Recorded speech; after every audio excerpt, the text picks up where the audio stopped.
Dukung terus channel ini dengan like, komen, dan share ya. Tulis pendapatmu di kolom komentar. Yang belum subscribe, tekan tombol subscribe dan bunyikan loncengnya agar tidak ketinggalan video berikutnya. Terima kasih.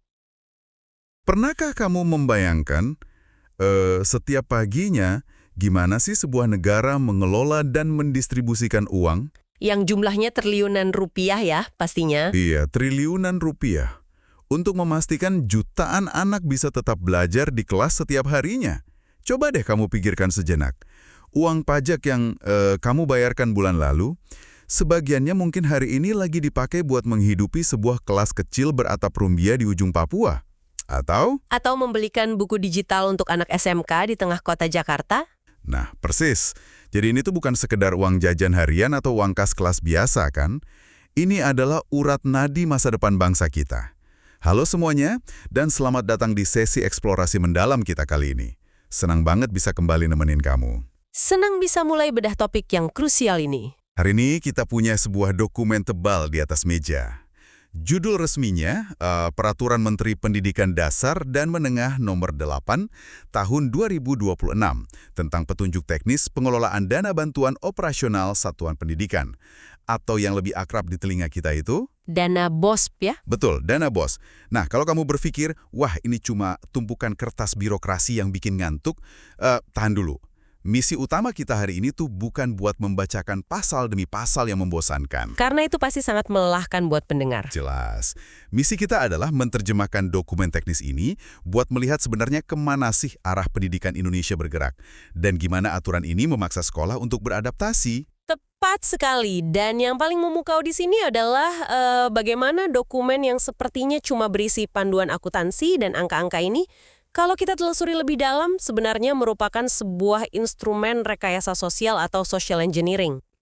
Rekayasa sosial lewat anggaran ya? Betul, pemerintah menggunakan aturan pendanaan tahun 2026 ini untuk menciptakan efisiensi yang lebih ketat, mendorong keadilan yang lebih merata, dan ini yang penting, secara perlahan memaksa masuknya inovasi teknologi langsung ke dalam ruang-ruang kelas kita.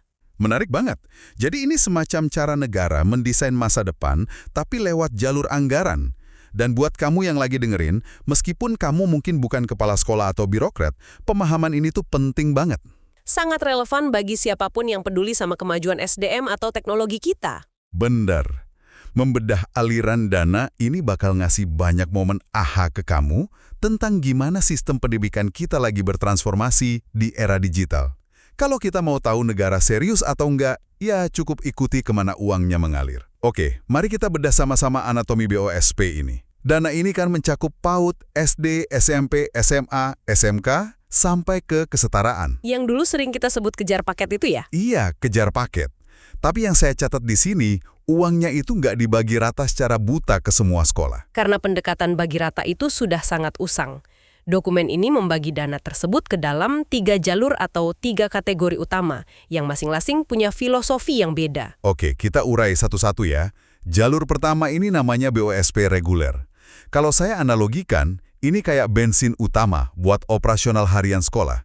Bayar air, listrik, honor guru, sampai alat tulis. Itu kebutuhan paling dasar. Terus yang kedua, ada jalur kinerja. Ini semacam bonus buat sekolah-sekolah yang masuk top 10% terbaik. Dan kriteria yang dipakai ada 2, rapor pendidikan sama indeks status ekonomi sosial. Buat yang belum familiar, rapor pendidikan itu kayak rapor kesehatan akademis sekolahnya. Sementara indeks status ekonomi sosial itu melihat data tingkat ekonomi keluarga murid-muridnya, dan penggunaan 2 kriteria di jalur kinerja ini sangat cerdik menurut saya. Cerdik gimana tuh? Jika pemerintah hanya melihat rapor pendidikan, maka sekolah-sekolah di kawasan elit yang muridnya dari keluarga mampu akan selalu menang kan? Mereka punya sumber daya lebih di rumah, les tambahan, internet cepat, dan lain-lain. Oh iya pastinya.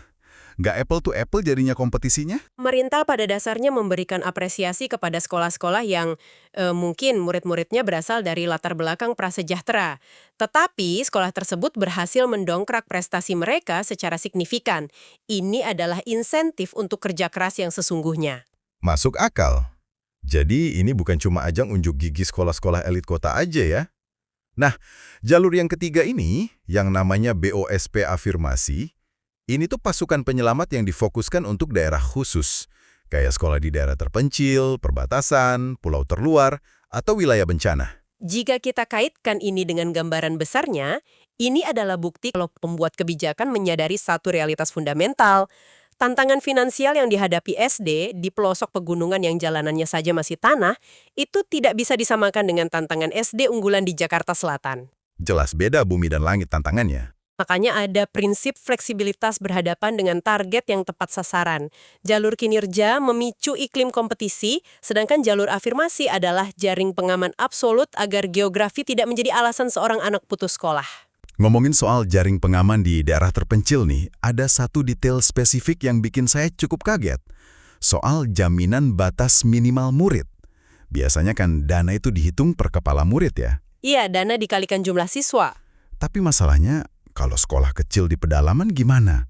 Nah, di aturan ini ada batas minimalnya. Coba kamu bayangkan, ada PAUD di desa terpencil di atas bukit, cuma punya 5 murid. Pemerintah itu bakal tetap bayar mereka seolah-olah mereka punya 9 murid. Itu adalah konsep subsidi silang virtual yang sangat krusial. Untuk jenjang BOS kayak SD, SMP, SMA, batas minimalnya 60 murid. Jadi kalau SD di pulau terluar cuma ada 30 anak, dananya dihitung untuk 60 anak. Dan buat kesetaraan, batasnya 10 murid.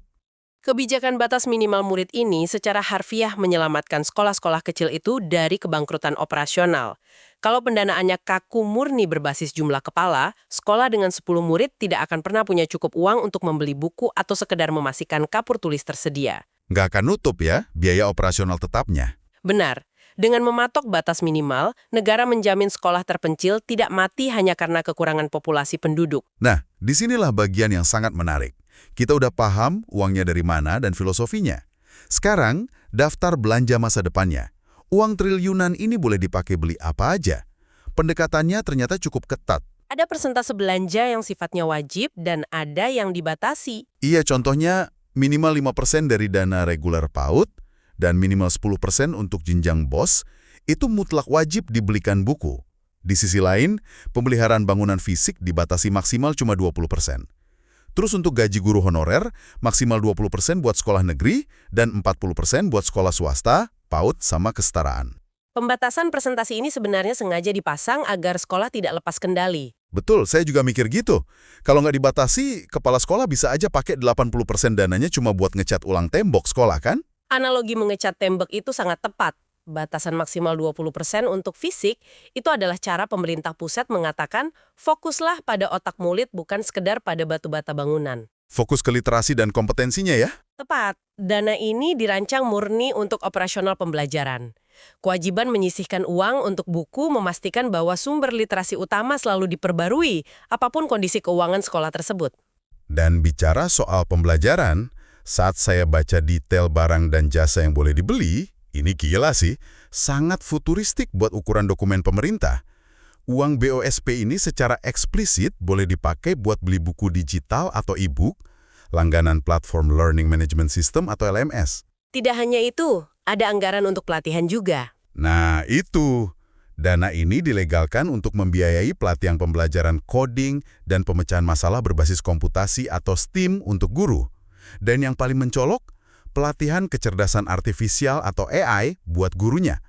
Tapi jujur aja nih, melihat antusiasme dorong AI dan coding ini, saya jadi agak skeptis. Skeptis bagaimana maksudnya? Ya, melatih guru soal AI. Itu kan kedengarannya keren di atas kertas. Tapi, apakah ini realistis buat sekolah yang listrik atau sinyal internetnya aja kembang kempis? Bukannya ini berisiko bikin kesenjangan baru antara sekolah kota yang udah siap AI dan sekolah desa yang nyalain proyektor aja susah? Skeptisisme kamu itu valid dan sering menjadi titik buta dalam kebijakan publik. Namun, jika kita telaah dokumen anggaran nasional ini lebih jauh, pembuat kebijakan ternyata sudah mengantisipasi hal itu. Mengantisipasinya gimana? Bersamaan dengan lampu hijau untuk AI dan LMS, aturan ini juga mengizinkan penggunaan dana BOSP untuk menyewa atau membeli panel surya dan generator genset. Oh wow, panel solar. Berarti uang sekolah boleh dipakai beli panel surya gitu? Betul, dan penggabungan kedua hal ini dalam satu dokumen anggaran adalah lompatan yang radikal, Memperbolehkan pengadaan panel surya memastikan bahwa infrastruktur dasar bisa mengejar ambisi digitalisasi, sekolah tidak harus menunggu proyek elektrifikasi nasional yang lama. Mereka bisa bikin sumber energi mandiri hari ini dan besoknya langsung nyalain komputer buat belajar coding ya.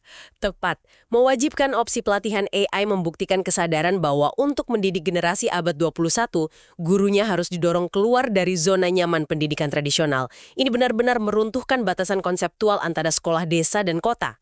Perspektif yang mencerahkan banget. Sangat adaptif ya dokumen ini. Selain soal teknologi masa depan, dokumen ini juga nyebutin pendanaan buat 7 kebiasaan anak Indonesia hebat. Pembentukan karakter lah intinya. Tapi ada satu konsep lagi yang menarik.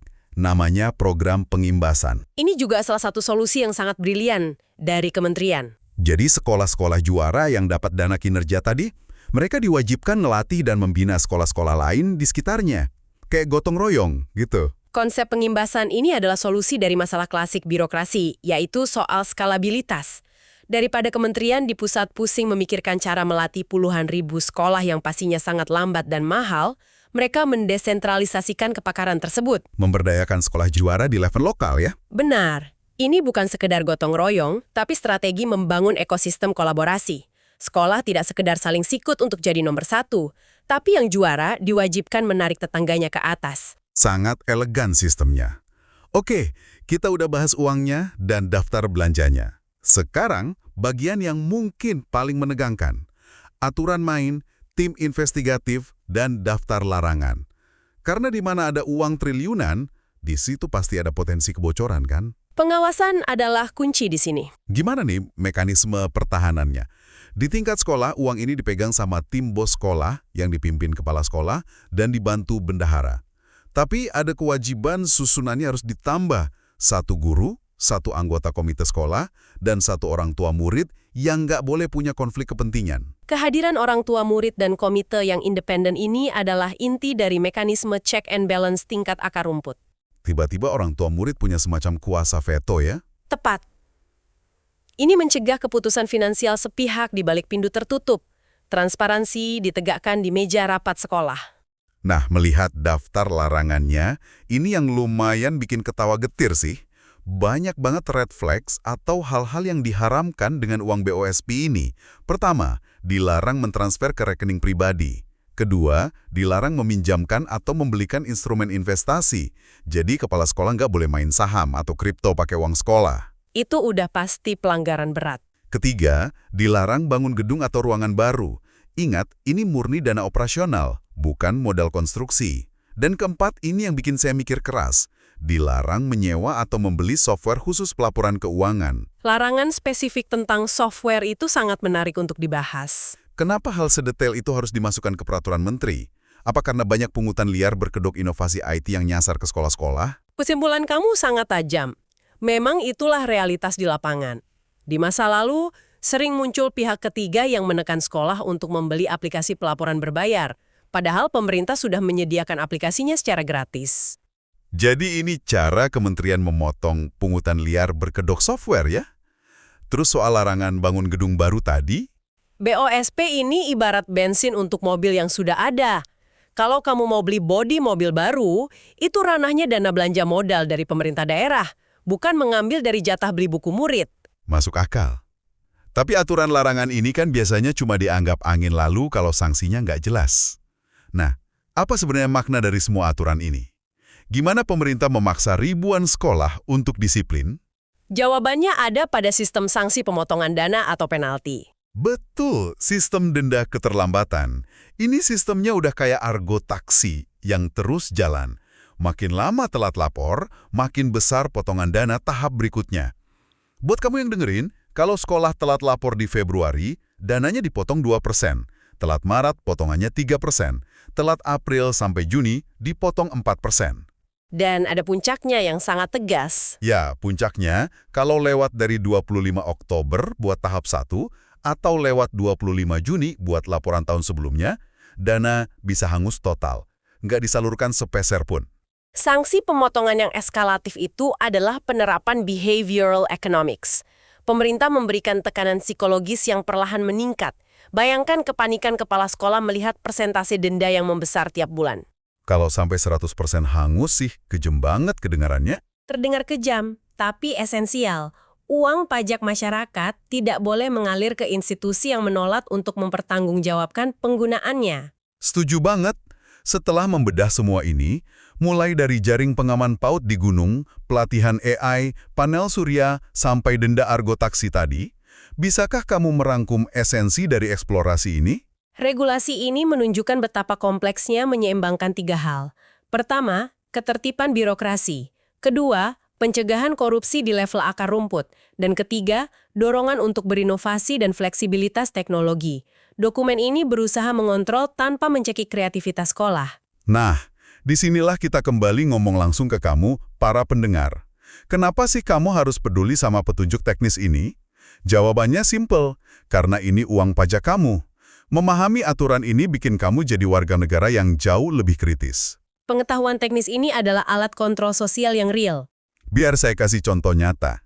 Kalau kamu lewat sebuah SD, terus lihat atapnya ambruk, dan oknum pejabat lokal bilang, wah, kita masih nunggu dana BOS nih buat perbaikannya. Nah, berbekal sesi hari ini, kamu tahu persis itu omong kosong. Karena dana BOS dilarang keras dipakai untuk memperbaiki kerusakan tingkat sedang dan berat, apalagi membangun ulang. Betul, dana BOS maksimal cuma 20% buat pemeliharaan ringan, kayak ngecat tembok atau ganti engsel pintu. Urusan atap ambruk itu mutlak tanggung jawab Dinas Pekerjaan Umum. Jangan biarkan mereka berlindung di balik alasan nunggu dana BOS. Pengetahuan ini yang ngasih kamu taring buat nuntut transparansi. Ketika masyarakat luas memahami batas kebijakan ini, birokrasi tidak bisa lagi memakai alasan administratif yang keliru sebagai tameng kelalaian. Benar sekali. Dan harus kita akui, panduan 2026 ini mutakhir banget. Akomodasi LMS, coding, AI, sampai panel surya. Ini transisi nyata menuju ekosistem pendidikan digital. Pergeseran fundamental ini menyiapkan infrastruktur dan kompetensi guru sekaligus untuk menghadapi tantangan abad 21. Keren banget. Tapi, sebelum kita menyudahi eksplorasi ini, ada satu pemikiran yang terus mengganggu saya soal sistem pelaporan digital otomatis tadi. Coba, kamu renungkan skenario ini ya. Dengan aturan baru ini, semua pergerakan dana ninggalin jejak digital yang real time. Semuanya terekam dan terhubung langsung ke kementerian. Pembelian e-book, presensi AI guru, laporan bulanan dari pelosok, semua masuk ke dashboard Jakarta. Pertanyaan pamungkasnya, apakah semua data ini sebenarnya lagi ngebuka jalan menuju sebuah era baru? Era di mana, mungkin beberapa tahun lagi, algoritma dan AI bukan lagi birokrat, yang secara otomatis bakal menilai kinerja dan mendistribusikan triliunan rupiah dana BOSP ini dalam hitungan detik. Itu adalah skenario masa depan yang sangat masuk akal. Bayangkan sebuah sistem pendidikan nasional yang didanai oleh smart contracts, algoritma yang otomatis evaluasi rapor pendidikan dan langsung transfer dana tanpa campur tangan birokrasi manusia. Gak ada celah manipulasi. Skenario distribusi dana publik melalui smart contracts itu adalah keniscayaan logis dari data yang dikumpulkan sekarang. Algoritma akan menggantikan peran birokrat pengawas secara alami. Pemikiran yang cukup provokatif ya untuk direnungkan oleh pendengar kita. Baiklah, terima kasih banyak buat kamu yang udah nemenin kita membedah dokumen BOSP ini. Harapan kami, wawasan ini bikin kamu makin kritis melihat kondisi di sekitarmu. Tetaplah merawat rasa ingin tahu, karena dengan membongkar hal yang rumit, kita jadi paham bagaimana masa depan sedang dibentuk. Terus pantau kemana uang pajak kita mengalir. Pastikan kamu nggak ketinggalan sesi eksplorasi mendalam kita berikutnya. Kita akan bawa topik lain yang nggak kalah seru. Sampai jumpa dan salam eksplorasi. Terima kasih sudah menonton channel ini.